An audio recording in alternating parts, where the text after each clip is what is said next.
ચાલો વિદ્યાર્થી મિત્રો, ધોરણ 9ના બધા જ વાલા વિદ્યાર્થી ભાઈ બહેનોને જનતા વિદ્યાલય જાળિયાના આ ગુજરાતીના વર્ચ્યુઅલ ક્લાસથી સ્વાગત કરું છું. બધા જોડાઈ જજો. અત્યારે કદાચ ન જોડાયેલા હોય તો જ્યારે ફ્રી પડો ત્યારે આ વિડીયો જોજો, એટલે તમારે બધી તૈયારી સરસ મજાની થઈ જશે. બીજું કંઈ કરવું જ નહીં પડે. આ વિડીયો શાંતિથી પાઠ્યપુસ્તક લઈને તમે જોઈ લો. અત્યારે બેઠા હોય તો વેલ એન્ડ ગુડ, પણ કોઈ વિદ્યાર્થી અત્યારે ન બેઠા હોય, લાઈવ ન જોતા હોય, તો જ્યારે વિડીયો જુઓ ત્યારે તમારે આટલી વસ્તુ હું તમને જે કહું છું એટલી વસ્તુ કરી નાખવાની, એટલે તમને કોઈ પ્રકારે વાંધો આવશે નહીં. આજે આપણે ગુજરાતીમાં જે સ્વાધ્યાય કરી રહ્યા છીએ બાળકો,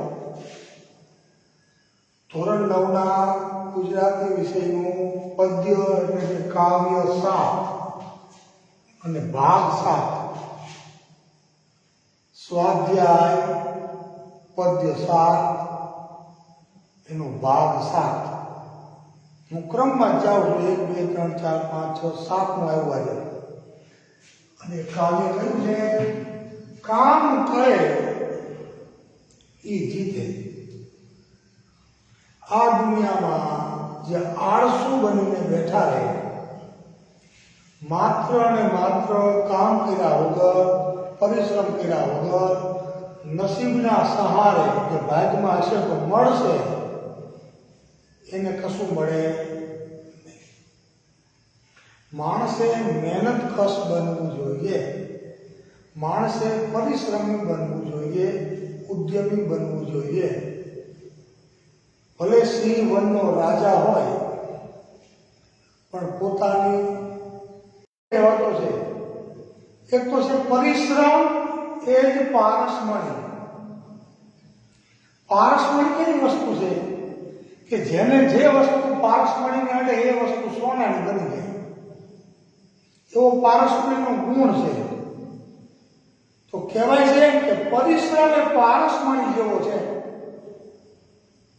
શ્રમ અથવા પરિશ્રમ એ પારસમણી સમાન છે. જેમ પારસમણીને કોઈ વસ્તુ સ્પર્શે અને સોનાની બની જાય, મૂલ્યવાન બની જાય. પેલા લાકડું હોય કે પેલા લોઢું હોય ત્યાં સુધી એની કિંમત ન હોય, પણ જો પારસમણીની સાથે સ્પર્શ કરે તો પારસમણી એને સોનાનું બનાવી દે અને એનું મૂલ્ય વધી જાય. એમ પરિશ્રમ છે પારસમણી સમાન છે.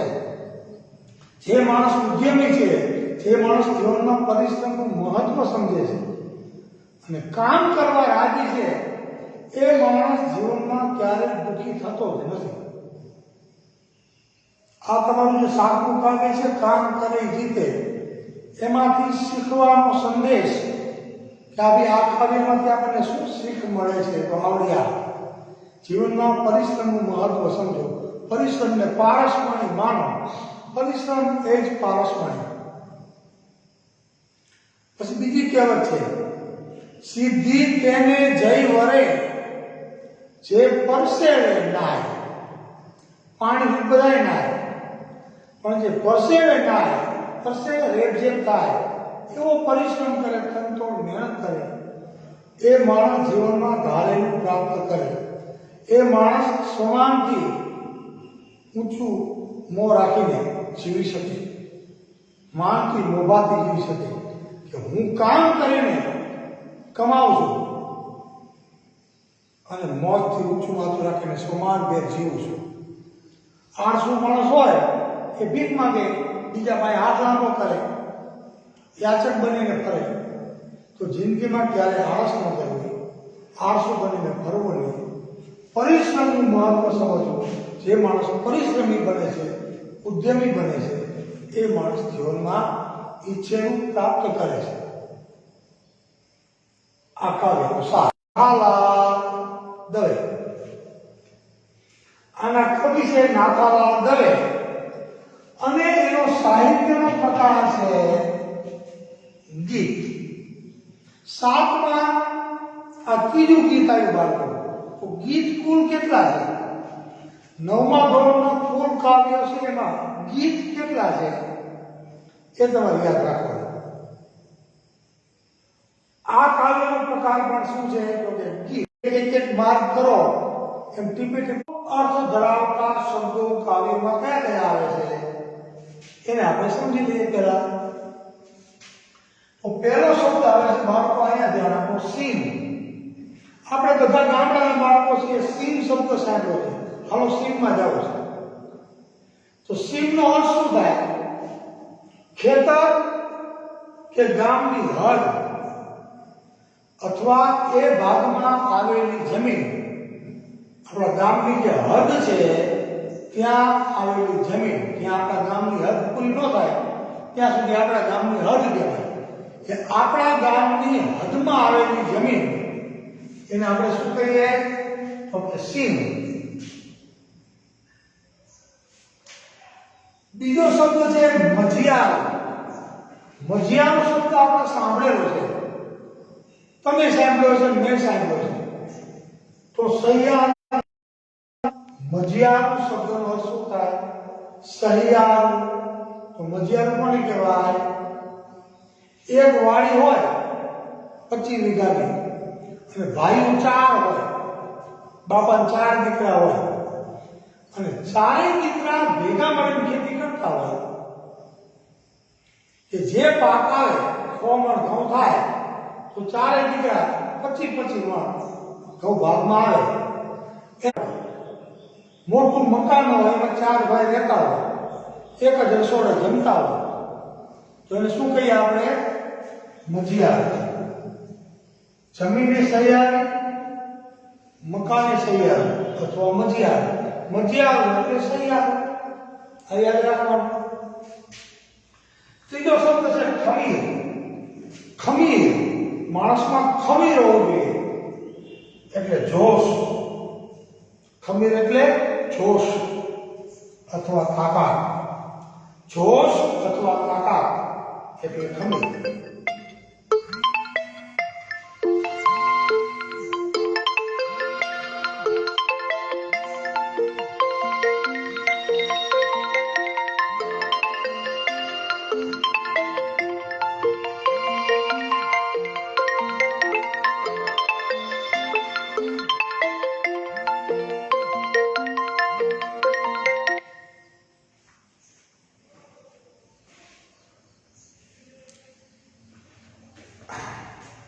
હા બાળકો, વચ્ચે કોલ આવી ગયો તો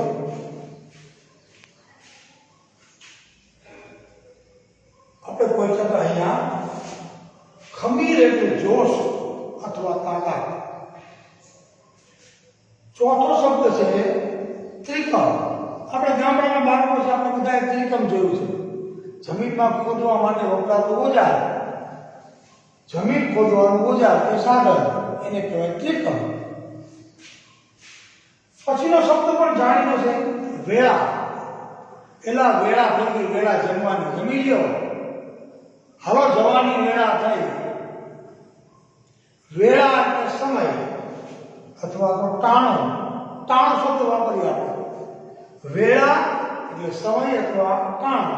આરતીનું ટાણું થયું, આરતીની વેળા થઈ, હાલો હાલો આરતીનો સમય થયો, એવું આપણે બોલીએ. એટલે વેળાનો સમાનાર્થી શબ્દ સમય અથવા ટાણો. અને છઠ્ઠો શબ્દ છે બુલંદ. બુલંદ એટલે ઊંચું. કોઈ માણસ ઊંચા અવાજે બોલે તો આપણે એમ કહીએ આનો અવાજ કેવો છે? કે બુલંદ અવાજ છે. બુલંદ એટલે ઊંચો, અવાજના અર્થમાં વપરાય છે. બુલંદ એટલે ઊંચો અવાજ. ઘણા માણસોનો કીણો અવાજ હોય, ઘણા માણસોનો બુલંદ અવાજ હોય. વાતો કરતો હોય કે ઝઘડો કરતો હોય એવું લાગે આપણને, એ બુલંદ અવાજ હોય. બરોબર? એટલે સીમ એટલે ખેતર કે ગામની હદ, મજિયાર એટલે સહિયાર, ખમીર એટલે જોશ કે તાકાત, ત્રિકમ એટલે જમીન ખોદવાનું ઓજાર, વેળા એટલે સમય અથવા ટાણું, અને બુલંદ એટલે ઊંચો. ઊંચો એટલે અવાજ. પછી બે વિરોધી શબ્દ છે આ કાવ્યમાં. તે સાવ સહેલા છે, તમને આવડે એવા. જીત. તો જીતનું વિરોધી શું થાય? તો કે હાર. જીતી જવું અને હારી જવું, જીત. એનો વિરોધી શબ્દ થાય હાર. બીજો શબ્દ છે સોહામણું. મનને ગમે, આંખને ગમે, આનંદ આપે તેવું, તો સોહામણું. તો એનો વિરોધી શબ્દ શું થાય? તો કે ડરાવણું. ડરાવે એવું, આંખને કે હૃદયને ન ગમે તેવું બિહામણું. બિહામણું અથવા તો ડરામણું. એનું વિરોધી શું થાય? તો કે સોહામણું. સોહામણું એટલે ગમે એવું, આંખને ટાઢક આપે એવું, અને ડરામણું એટલે ડરાવે એવું, આંખને જોવું ન ગમે એવું.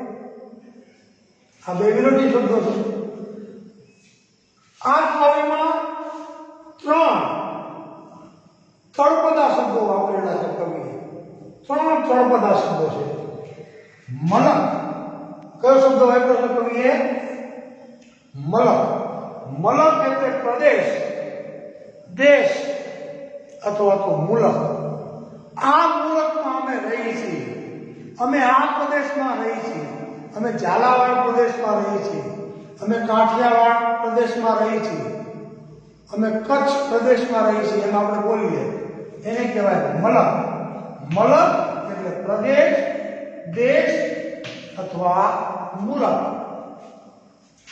બીજો શબ્દ છે અમોલું. અમોલું શબ્દ તળપદો શબ્દ છે. એનો સાચો અર્થ શું થાય? શિષ્ટ અર્થ શું થાય? અમૂલ્ય. જેનું મૂલ્ય ન થઈ શકે તેવું એને અમૂલ્ય કહેવાય. એને તળપદી ભાષામાં શું બોલે છે? અમોલું. અમોલું એટલે અમૂલ્ય. સમજાય બાળકો? અને ત્રીજો શબ્દ છે લિયો. લિયો એટલે લેવું, લ્યો. હાલો હાલો હાલો હાથમાં ત્રિકમ લ્યો, ત્રિકમ લ્યો. કામે હળગો. આપણે લો બોલીએ, ત્રિકમ લો, પાવડો લો. કવિએ શું શબ્દ આપ્યો છે? લિયો. લિયો ત્રિકમ, લિયો કોદાળી. લિયો એટલે લેવું, લેવું એટલે લો અથવા લ્યો. એવા અર્થમાં લિયો તળપદો શબ્દ વાપર્યો છે.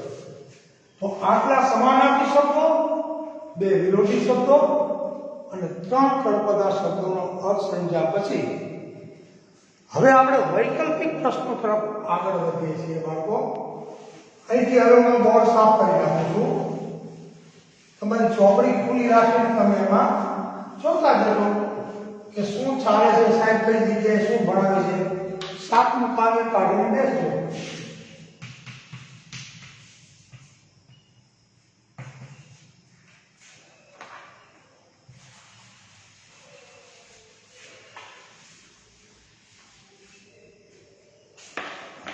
એક જ મિનિટ. હવે કયા પ્રશ્નો આવે છે હું જોઈ લઉં અને પછી આપણે ક્રમમાં આગળ વધીએ છીએ.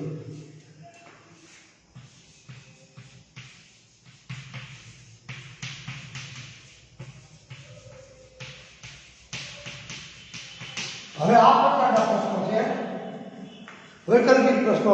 સાચો વિકલ્પ પસંદ કરીને લખો. ચોપડી તમારા હાથમાં હોય તો તમને વધારે મજા આવશે. Page number 48. આપણો દેશ આપણી પાસે શું માંગી રહ્યો છે? કવિના મતે, કવિ નાથાલાલ દવેના કહેવા પ્રમાણે આપણો દેશ આપણી પાસે શું માંગી રહ્યો છે?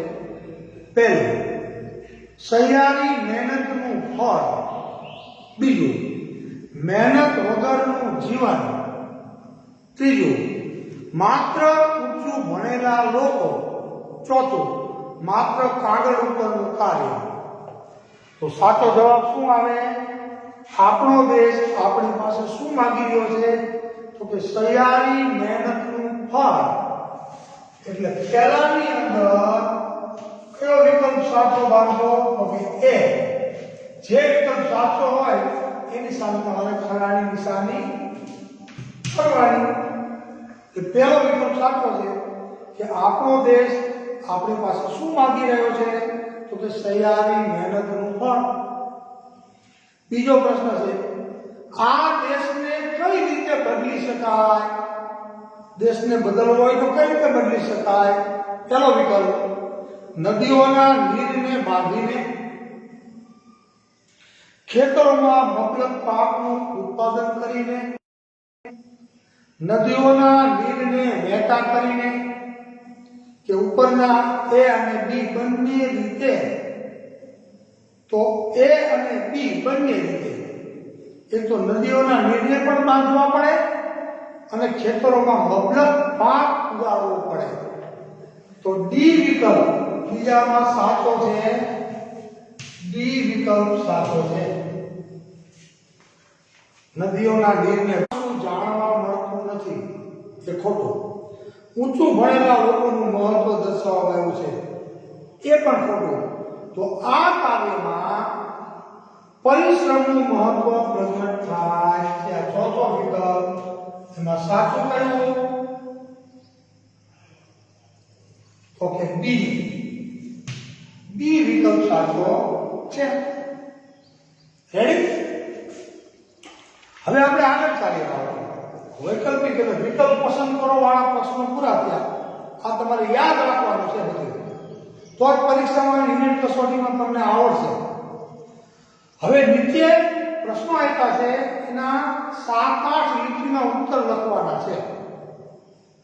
આ કાવ્યમાં વ્યક્ત થતું મહેનતનું મહત્વ તમારા શબ્દોમાં લખો કે જીવનમાં મહેનતનું મહત્વ શું છે એ આપણે આપણા શબ્દોમાં લખવાનું છે. કાવ્યને હું ગાતો જાઉં અને મહેનતનું મહત્વ તમને સમજાવતો જાઉં એટલે ફટાફટ તમને સમજાઈ જશે. કાવ્ય ગાતા પણ આવડશે અને આ પ્રશ્નનો જવાબ પણ આવડી જશે. એમાં 2 પ્રશ્નો છે. કાવ્યને આધારે શ્રમજીવીની અભિલાષા શું છે એ પણ લખો. તો શ્રમજીવીની અભિલાષા તમને પહેલા કહી દો, બીજો પ્રશ્ન પહેલા કહી દો. શ્રમજીવીની અભિલાષા જીવનમાં શ્રમનું મહત્વ સમજીને પરિશ્રમને પારસમણી ગણીને આગળ વધવાની ઈચ્છા છે. પરિશ્રમ કરીને જીવનમાં સુખ પામવાની, જીવન સન્માનથી સમાનથી માનભેર જીવવાની અને જીવનમાં કંઈક મન ઈચ્છિત પામવાની અભિલાષા છે. આટલું લખવાનું. કાવ્યના આધારે 2 પ્રશ્નોને આપણે વણી લેતા જઈએ અને કાવ્યને ગાતા પણ શીખતા જઈએ. સરસ મજાનો રાગ છે આપણો કાવ્યનો. કામ કરે જીતે માલમ, કામ કરે જીતે, કામ કરે જીતે માલમ, કામ કરે જીતે. તો કવિ આપણને પહેલી 2 લીટીમાં બધું જ કહી દે છે. પરિશ્રમનો મહિમા સમજાવવા માટે પહેલી 2 લીટી કહે છે કામ કરે ને એ જ જીતે, એનો જ વિજય થાય, એનો જ વિકાસ થાય, એ જ સ્વમાન ભેર જીવી શકે, એ જ દેશને આબાદ કરી શકે. એ પરિશ્રમનું મહત્વ સમજે છે. કામ કરે જીતે ને માલમ, કામ કરે જીતે. માલમ એટલે મરમી, દિશાનો જાણકાર, એને સંબોધન કરીને કવિ બોલે છે. કામ કરે જીતે રે માલમ, કામ કરે જીતે. પછી કવિ આપણને પ્રશ્ન કરે છે કે આવડો મોટો મુલ્ક આપણો બદલે બીજી કઈ રીતે રે માલમ, કામ કરે જીતે. તો કેમ મુખડું જો એમાં કવિએ પરિશ્રમનું મહત્વ સમજાવી દીધું. કવિ આપણને પ્રશ્ન પૂછે કે આવડો મોટો દેશ, આવડો મોટો પ્રદેશ, આવડો મોટો વિસ્તાર એ પરિશ્રમ કર્યા વગર, મહેનત કષ્ટ બન્યા વગર કેમ બદલી શકાય? એમ કવિ પ્રશ્ન કરે. એનો મતલબ એમ છે, કવિ એમ કહે છે કે જે દેશનો માણસ પરિશ્રમનું મહત્વ સમજતો હોય એ જ દેશને બદલી શકાય.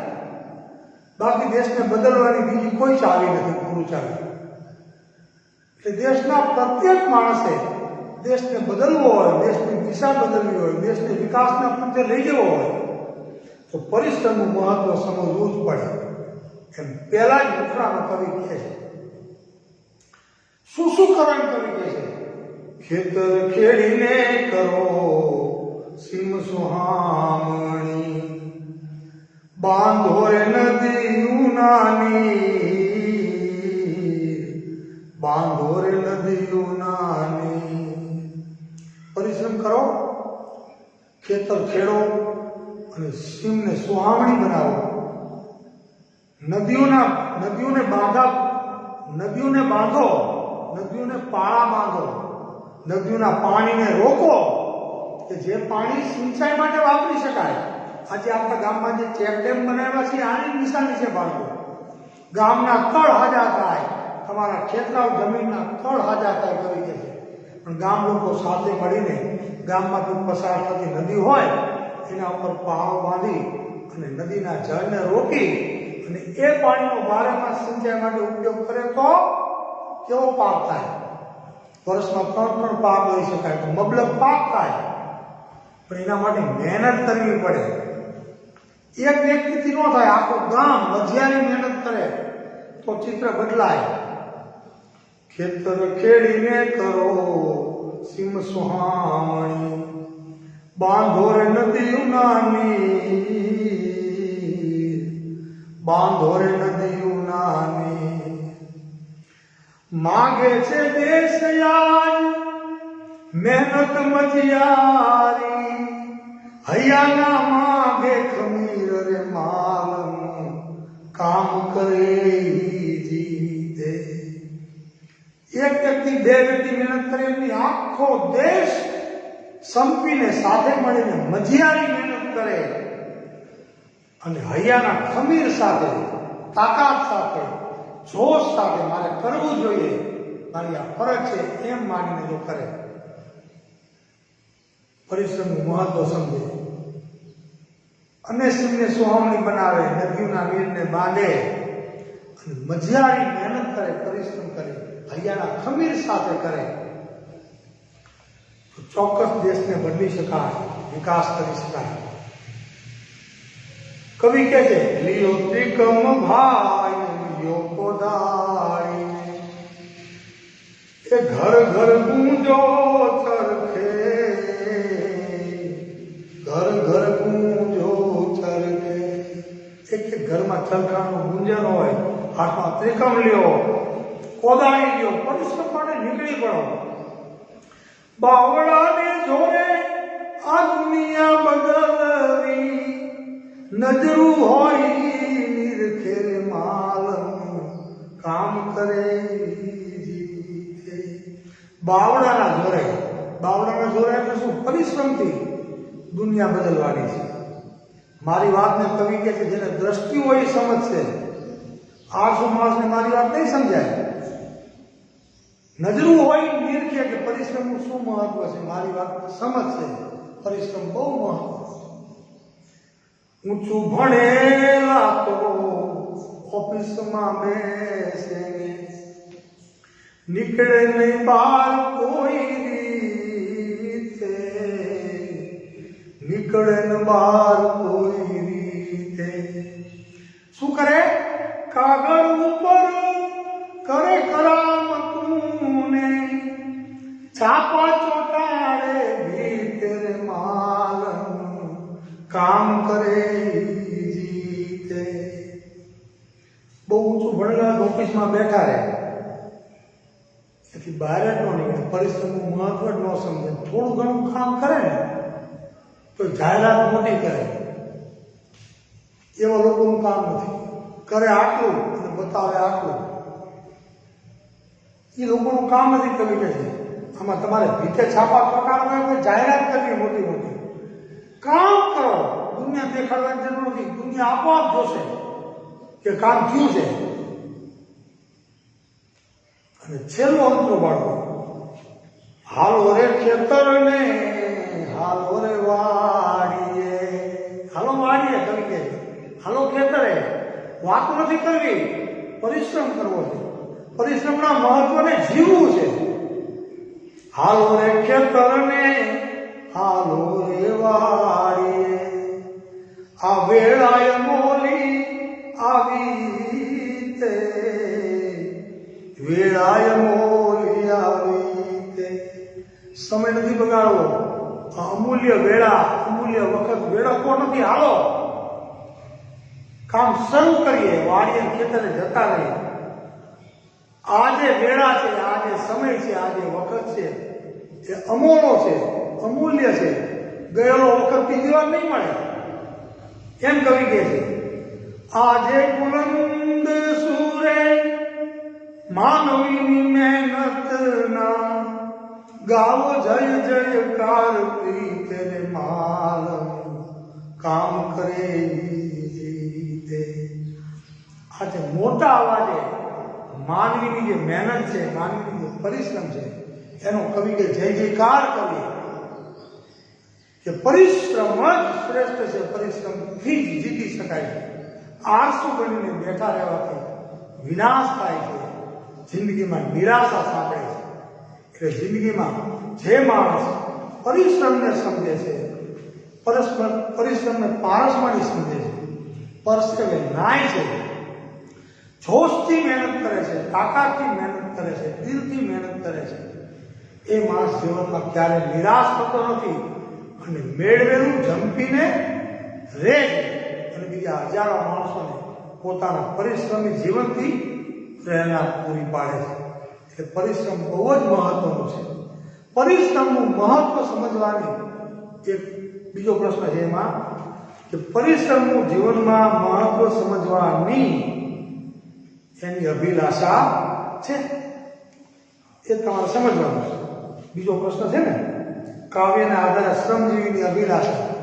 શ્રમજીવીની અભિલાષા એની આશા શું હોય કે હું તો પરિશ્રમી બનું, મહેનતુ બનું, જીવનમાં કંઈક મન ઈચ્છિત પ્રાપ્ત કરું અને દુનિયાને પરિશ્રમનું મહત્વ શું છે, પરિશ્રમથી શું લાભ છે, શરીરને શું લાભ છે, મનને શું લાભ છે, પરિવારને શું લાભ છે, એ દુનિયાને સમજાવો કે પરિશ્રમ થકી સ્વમાનથી કેવું જીવી શકાય છે, પરિશ્રમ કરતો માણસ કેવો આનંદથી જીવી શકે છે, એ દુનિયાને સમજાવવાની અભિલાષા છે.